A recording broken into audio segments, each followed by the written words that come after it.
আসসালামু আলাইকুম ওয়া রাহমাতুল্লাহি ওয়া বারাকাতুহু নাহমাদুহু ওয়া নুসাল্লি আলা রাসূলিহিল কারীম আম্মা বাদ। দূরে এবং কাছে, দেশে এবং প্রবাসে যে যেখান থেকে আজকের আলোচনাটি শুনছেন, আপনাদেরকে জানাই আমার পক্ষ থেকে আন্তরিক সালাম ও মোবারকবাদ। সাম্প্রতিক একটি বিষয় আমরা ইতিমধ্যে গোটা বাংলাদেশ সহ ইউটিউব, ফেসবুকে, সোশ্যাল মিডিয়াতে দেখতে পাচ্ছি। ডাক্তার জাহাঙ্গীর নামে একজন ভাই, তার নামে গভীর ষড়যন্ত্র চলছে। তিনি একজন ডাক্তার যদিও, কিন্তু মনে প্রাণে একজন মুসলমান পরিচয় দিয়ে তিনি নিজেকে ধন্য মনে করে থাকেন। তিনি একদিকে ইসলামের অনুশাসন যেমন করে মনে প্রাণে ধাপন করেন এবং অন্যদেরকে মানানোর জন্য চেষ্টা করে থাকেন। তিনি ডাক্তার হয়ে অন্যদের মতো পেশাদার ডাক্তারের মতো কাজ করে থাকেন না, বরং তিনি চান মানবতার কল্যাণে যে কাজগুলো করা যায় সে কাজগুলোকে তিনি মানুষের কাছে উপস্থাপন করতে চান। যার কারণে তিনি, আমরা সোশ্যাল মিডিয়াগুলোতে দেখেছি, তিনি ফেসবুকে অনেক সময় এসে অথবা তার নিজস্ব ফেসবুক পেজে এসে মানবতার কল্যাণে কোন কাজগুলো করলে একটা মানুষ সুস্থ থাকতে পারে এ কথাগুলো তিনি অকপটে স্বীকার করেছেন। যার কারণে কিছু অসাধু ব্যবসায়ীগণ তার বিরুদ্ধচারণ করে এ সমাজের ভীতি অসন্তুষ্ট থাকার কারণে তার বিরুদ্ধে ষড়যন্ত্র অকপটে লেপে যাচ্ছে। কিন্তু আমাদের উচিত হলো একজন মানুষ যদি ভালো কাজ করে থাকে তাকে সহযোগিতা করা। কিন্তু আমরা দেখতে পাচ্ছি বর্তমান সিচুয়েশন এমন একটি পরিস্থিতি তৈরি করে ফেলেছে, যদি কেউ ভালো কাজ করতে চায় তার পক্ষে মানুষ সাফাই গায় না, বরং তার বিরুদ্ধে শত্রুতা যেন প্রতিনিয়ত মানুষেরা আজকে করে চলেছে। ডাক্তার জাহাঙ্গীর এমন একজন মানুষ যিনি কিছুদিন আগে লাইভে এসে বলেছিলেন যে করোনা ভাইরাসের টিকা নিলে এটা যথেষ্ট হবে না, বরং টিকার সাথে সাথে আসমান এবং জমিনের যিনি মালিক আমাদেরকে সৃষ্টি করেছেন তার উপর বিশ্বাস এবং আস্থা রাখতে হবে। কারণ টিকা এটা আমাদের জন্য ওসিলা হতে পারে, কিন্তু জীবন রক্ষা করতে পারবে না। যেহেতু আপনাকে এবং আমাকে সৃষ্টি করেছেন একজন মালিক আছেন, সে মালিক যাকে চাবেন তিনি বেঁচে থাকবেন। যদি কোনো মানুষের পক্ষে ভাবা হয় যে এই টিকাই আমাদেরকে রক্ষা করবে, তাহলে এটা আমাদের জন্য হবে একটি বোকামি। ডাক্তার জাহাঙ্গীর এই কথাটাই বারবার বলেছেন যে আমি টিকাকে অস্বীকার করছি না, বরং টিকাকে আপনারা টিকা নিন, তবে আল্লাহর উপর বিশ্বাস, আল্লাহর উপর ভরসা করতে হবে বেশি। এবং স্বাস্থ্যকে, আপনার শরীরটাকে মোটিফাই করার জন্য, ভালো রাখার জন্য যে খাবারগুলো প্রতিনিয়ত খেলে আপনার শরীর সুস্থ থাকবে, ভালো থাকবে, এ খাবারগুলো আপনি খেতে থাকেন, তাহলে আপনার শরীরটা যদি রোগ প্রতিরোধ ক্ষমতায় যদি পরিপূর্ণ হয় তাহলে আপনার জন্য সুস্থ থাকাটা আরো সহজ হবে। কিন্তু এই কথাটা বলার পরও কিছু অসাধু ব্যবসায়ী তার বিরুদ্ধে লেগে গেছে। কারণ তার বিরুদ্ধে লাগার আমরা যতগুলো কারণ পেতে যাচ্ছি, তার অন্যতম কারণ তিনি একজন মনে প্রাণে ইসলামকে লালন করে থাকেন। তিনি যেহেতু কাপড় পরতে গিয়ে টাকনুর উপর বেশিরভাগ সময় কাপড় পরে থাকে, যে টাকনুর উপর কাপড় পরার কারণে অনেকেই জঙ্গি মনা মনে করে থাকে। আর ডাক্তার জাহাঙ্গীর ঠিক তেমনি আল্লাহকে ভয় করে, আল্লাহর বিধানকে মেনে, রসুলের বিধানকে মেনে তিনি টাকনুর উপরই কাপড় পরে থাকেন।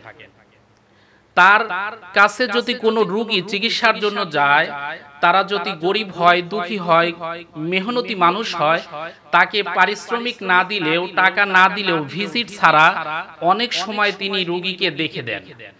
অসৎ উপায়ে ব্যবসায়ীগণ চিন্তা করছে এভাবে যদি ডাক্তার জাহাঙ্গীর চলতে থাকে তাহলে আমাদের ব্যবসার অবস্থা খারাপ হয়ে যাবে। তিনি ওষুধের ক্ষেত্রে বলেছেন যে ওষুধগুলো এখন আমরা খাচ্ছি, বেশিরভাগ ওষুধ মানুষের উপকার না করে ক্ষতি করছে।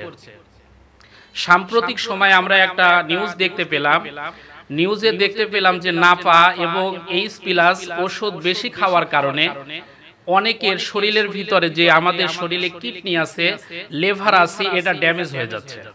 ডাক্তার জাহাঙ্গীর এই কথাটাই বারবার ফুটিয়ে তুলেছেন যে অযথা যে কোনো ব্যথা অথবা পেইন হলেই আপনি ওষুধ খাবেন, ব্যাপারটা এমন নয়, বরং প্রয়োজন যখন হবে তখন ওষুধ খান।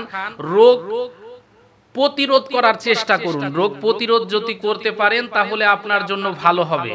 এই মানুষটা একদিকে যেমন ডাক্তার, অন্যদিকে তিনি ইসলামিক স্কলারদের মতো কথা বলে থাকেন, যা মানবতার জন্য খুবই উপকার হয়ে থাকে, মানবতার জন্য কল্যাণ হয়ে থাকে।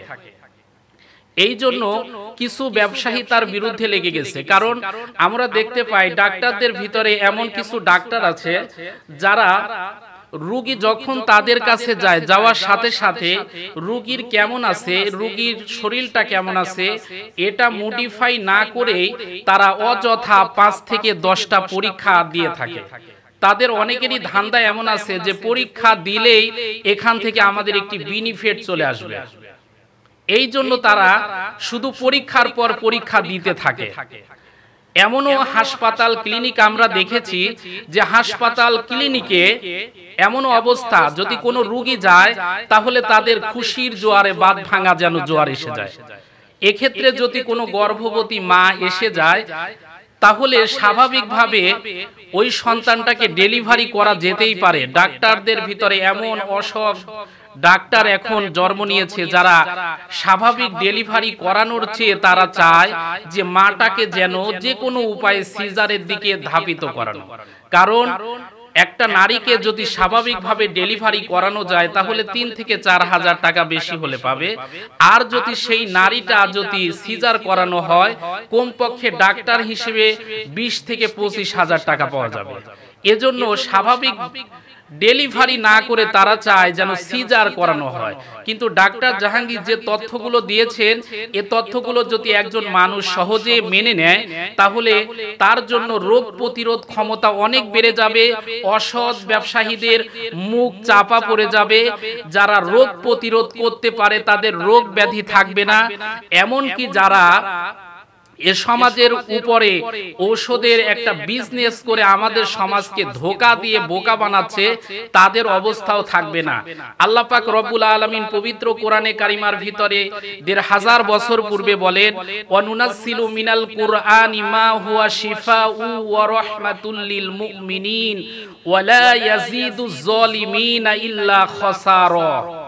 আল্লাহ পাক রব্বুল আলামিন সূরা বনী ইসরাঈলের 17 নম্বর সূরা 15 নম্বর পারার 82 নম্বর আয়াতে কারিমার ভিতরে বলেন, আমি আল্লাহ পাক রব্বুল আলামিন কোরআন নাজিল করেছি, আর এই কোরআনের ভিতরে এমন কিছু রোগ প্রতিরোধক, রোগ প্রতিষেধকের ঔষধ দিয়েছি যা মুমিনদের জন্য উপকারে আসবে।